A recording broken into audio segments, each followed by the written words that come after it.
Welcome back to the Organic Chemistry Reaction App Devlog. This devlog journals my efforts to make the Organic Chemistry Reaction app OCRA. The app is currently available on itch.io and on Google Play if you'd like to check them out. I said they were coming, I said I was working on them, and now they're here. Hints and answers. Or at least they will be in the next release. The hints and answers buttons can be found in the info panel right alongside the overall reaction scheme. And if the player selects the show hint button because they just want a hint, then the game will highlight a lone pair or a bond that an arrow is supposed to be drawn from. If the player wants to know the answer and doesn't just want a hint, they're just kind of giving up, then they can select the show arrow button and the game will draw an arrow for them. So again, it will go from where the arrow is supposed to start to where the arrow is supposed to end. It only shows one arrow, but of course, if the player wants to see the whole answer, then they can just keep repeating the show arrow button until the entire puzzle is solved. Show hints is repeatable as well, but I just felt like I needed to describe how the player could show the whole answer instead of just one answer, since sometimes people want that. The one thing about using hints or showing answers is that it will cause the game to mark the puzzle as incorrect, since if you needed help, then you didn't know the answer. So this is similar to, the games that I draw inspiration from, so chess puzzle games, where if you ask for a hint, then it's marked as incorrect and you lose rating points. So my game does the same. So yeah, there it is. That's actually a pretty big update for me, and it's all just summarized in one slide. But yeah, on to other business, I guess. I received a request for a dark mode feature, which I totally understand. I too have been blinded by the light, so if we can get rid of that, that would be great. The thing is, I've always had a plan for customized cosmetics that would be implemented sometime in the future, but like far in the future. I'm basically picturing a situation where you can select the background style and the molecule drawing style. So you could get things like dark mode, but you could also get something like white chalk on a green chalkboard, or yellow chalk on a brown chalkboard, or maybe like a blue felt pen on a whiteboard, or whatever. Whatever you think is best, whatever you want. That's a pretty large ask. So I've always just been trying to push that back, I guess, waiting until all of the other more important things are implemented rather than cosmetics. But dark mode actually is kind of an important cosmetic. And after thinking about it for a bit, I think then I can implement dark mode as like a stepping stone towards the overall customized cosmetics goal rather than implementing the whole thing all at once. Just implement one small change, and that can be a springboard to implementing other cosmetic changes as well. And that way, dark mode will be out the door, because that's, as I said, it's more than just a cosmetic thing. It's like a personal comfort thing, so you're not blinded by the game. Anyway, so I will work on the dark mode. I think I will. So that probably will be the next step. So yeah, apart from cosmetics, since I'm done with hints, I find myself wondering, what's left. More puzzles, obviously, but that's kind of a forever thing. There will always be a need for more puzzles. So, and that's not something that I work on for programming. That's just something that I do constantly. So it doesn't really change the game's features. It just adds more content to the game. So, what other features can I add? Some things that I would like to add are interactive tutorials that, not just the YouTube video that I have right now. Puzzle rush mode, maybe some puzzle explanations so that people can actually learn from their mistakes instead of just wondering, why would I put the wrong answer, and why is the right answer, right? What was wrong with what I did? So if you had an explanation for that, then people might be like, oh, I get it, as opposed to just being confused as to why they were wrong.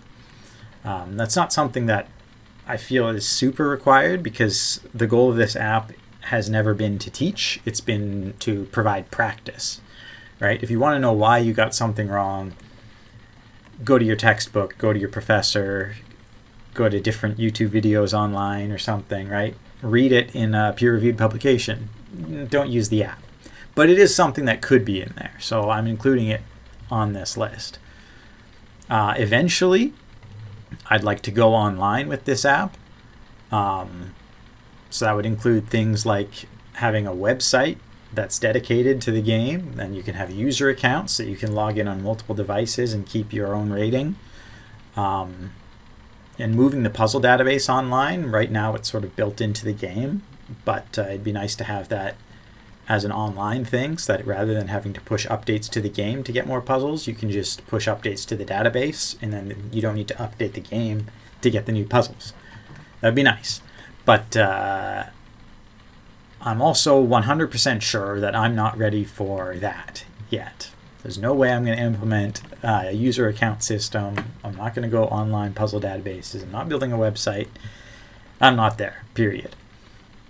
There are some puzzle screen upgrades that I could think about, like having smart arrow pathing so that the arrows don't just cover up the molecule as they do now sometimes.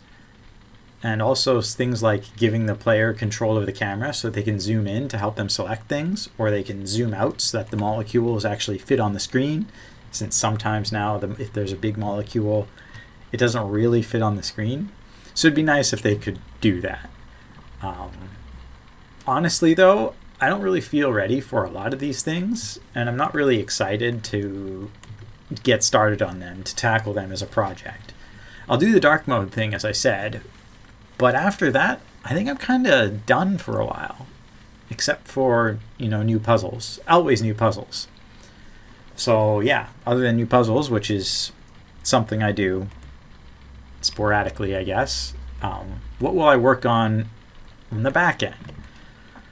What I think I'll do is I'll rebuild the game in Godot. It's kind of a drastic thing, but there are several reasons for that. First off, I want to learn Godot. I think I'd enjoy that. Second, Godot is free, while Construct 3, which is what I'm currently using to make the game, is not. It's $170 Canadian per year. That's not going to break my bank, but free would be better technically, especially if I'm not making money off of this game right now, and probably never, right? I don't want to keep spending $170 because then permanently losing money. It'd be nice if it was free. Third, I do feel a strong need to clean up my code anyway. Some parts of my code are a mess. And so if I'm sort of rebuilding the game kind of from ground up, I would have to start the project from ground up, though the concepts would already be there. So it's, I guess, conceptually not from the ground up, but practically speaking, it would be a new project. So since I'm, kind of starting from fresh anyway, why not do it in Godot instead of in Construct 3? And fourth, as I said, I don't really feel ready for many of the features that I described in the last slide that I need to implement or want to implement in the future. Not ready for that. So, work in Construct 3 would basically stop anyway. Puzzles are made as XML files. They're not in Construct 3 directly. So yeah, those are reasons why I could rebuild in Godot. I think I mentioned in one of my first devlogs that I already have a bit of code in Godot as sort of like a proof of concept, and I do. So I'm not going in completely blind. I already know basically how to do it, and it's just a matter of rebuilding the code, hopefully in a more structured way, modeling it off of what the Construct 3 programming is like, but changing things a little bit so that I have more functions instead of copying and pasting code and weird variables all over the place. So yeah, I'm not going in completely blind. I kind of know what I'm doing. I originally went with Construct 3 because that was the game engine that clicked with me. And Construct 3 is the reason why I managed to get the game to this point. It's a good engine, and in my opinion, the best engine is basically the one that makes you want to develop a game. For me, that was Construct 3 in the past, but now it might be Godot. I don't know. I'll find out, and I'll report back when I do know. The other thing about rebuilding is that I'm not going to have to rebuild everything. I think I've said before as well that OCRA is actually two things. It's a puzzle solving system, and second, it's a puzzle database. So the puzzle solving system is in Construct, and it's going to be rebuilt in Godot. So that part will have to be redone. But the puzzle database is just a bunch of XML files. So they're available for use by whatever system can read them, regardless of how those systems were made. So if I get a good version of this game going in Godot, then all the puzzles that I've made will instantly be ready to go. I won't have to rebuild all of them in a new way.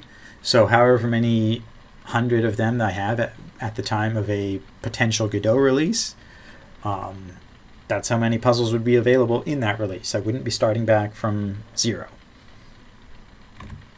So yeah, we'll see how that goes after the Dark Mode edition, of course. So stay tuned, and thanks for watching.